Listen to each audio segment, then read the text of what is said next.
Или работната група во рок од 10 дена да ги прифати барањата за покачување на платите за 78%, или колапс во судството, најавија од УПОС. Револтирани од ниските примања велат работиме само за сметки, а од синдикатот на јавните обвинителства продолжуваат со штрајкот се до исполнување на нивните барања. Ќе ги држиме до она што е наведено во информацијата на влада. Како што кажав, очекуваме од страна на министрите да имаме плодни разговори и плодни преговори и во најбрз можен рок да најдеме начин и решавање на нашите парања. Доколку не најдеме, како што кажав, прекинуваме со работа, ќе блокираме и други институции. Штрајкот ќе станува од ден на ден, се поригорозен, а имаме најави дека на овој штрајк ќе се приклучуваат други државни органи.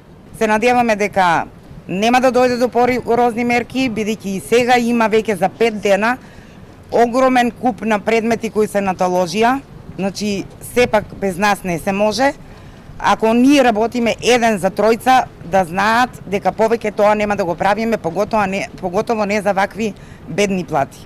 И од синдикатот на судска администрација се заканија дека од понеделник ќе ги блокираат улиците и тие бараат покачување на платите за 75% и враќање на додатоците за 35%.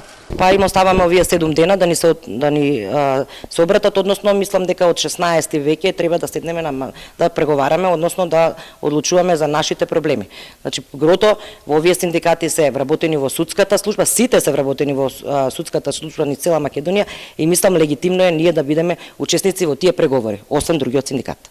Додека нашите барања не се усвојат, ние ќе прогласиме генерален штрајк, односно цело правосудство ќе биде блокирано.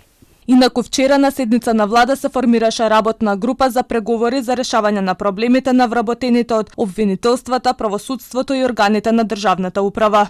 Групата е составена од министерот за финансии, информатичко општество и администрација, министерот за правда, како и заменик председателот на влада за економски прашања и представници на синдикатот при УПОС, а се со цел изнаоѓање решенија во врска со барањата на синдикатот, односно за зголемување на платите на вработените.